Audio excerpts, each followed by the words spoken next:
How do you make the leap from entrepreneur to CEO? And why would you want to? Stay tuned.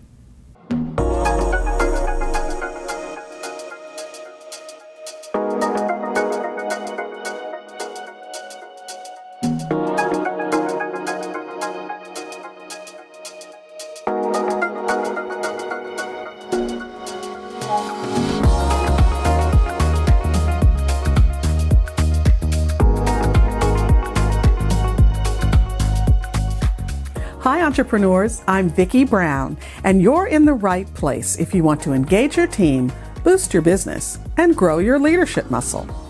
Now, I'm sure you've heard the term from employee to entrepreneur, and I'm also sure you know what that means. You're not working for someone else anymore. You're an entrepreneur, setting your own course, deciding what, where, and when you work.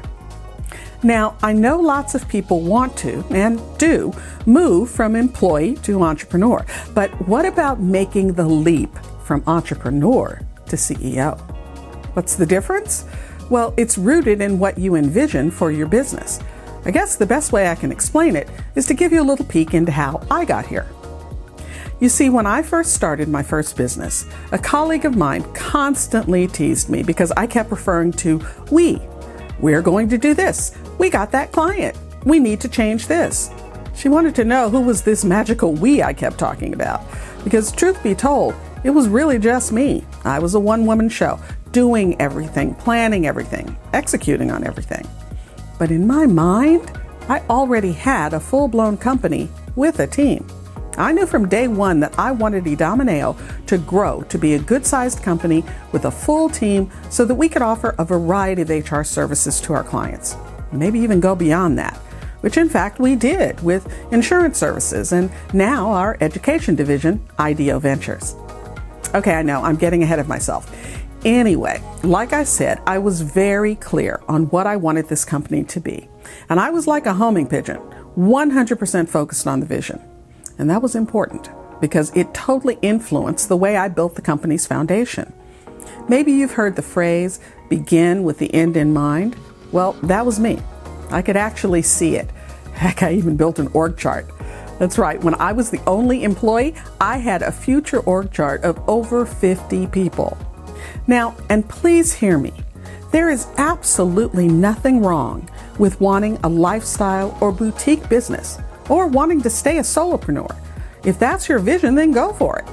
It's just that it wasn't my vision. I wanted Idomeneo to outlast me, to be my legacy. Now, of course, with that in mind, it would mean I would have to build a team, and that in turn meant that I would have to become a CEO and lead the company. Now again, that's not the only path. You might choose to become the creative head of your business and hire a, quote, professional CEO to run the day-to-day.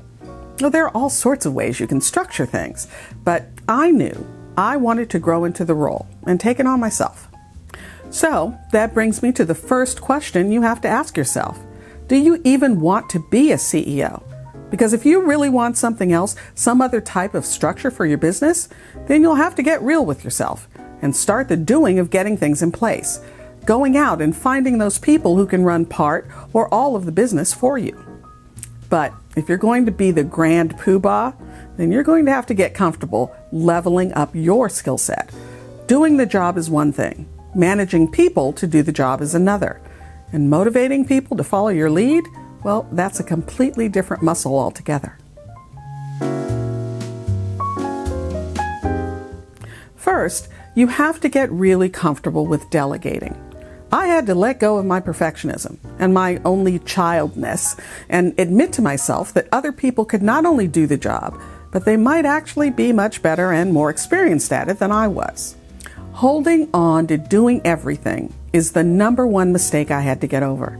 Honestly, I would hire someone who was good at something, and then not give it to them to do. What a waste. A waste of money, their time, and mine. How in the world did I expect them to add value if I wouldn't let them do anything? Anyway, I had to get over that tendency. And then there's the organization. The more people that are involved, the more organization you need, the more coordination you need, and the more communication you need. People hear things differently, learn differently, and to be successful, you need to reach them where they are. Let me tell you, that's going to take a lot more time and attention than you think. But the payoff can be massive, because when you have a team and each member is fully contributing, well, then you've got something. Now you have a solid foundation that you can grow on. I've done a lot of episodes on how to select, hire, and grow a team. In fact, that's part of what the Leader's Journey experience is all about. So I won't hammer on about that. But just know that the people that you decide to bring on your journey with you, the team, your team, will be your greatest accomplishment and your biggest challenge.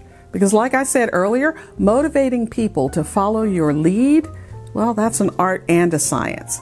And you are definitely going to have to level up your skills to be effective at CEOing.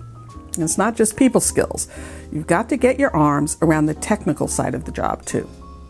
So in the next episode, we'll talk about what those technical skills are and how you can grow them so you'll be unstoppable. If you found this information helpful, please subscribe and share. And remember, your inspired leadership is the secret sauce to having a high-performance team and a wildly successful business you'll love. I'll see you next time on Leader's Journey.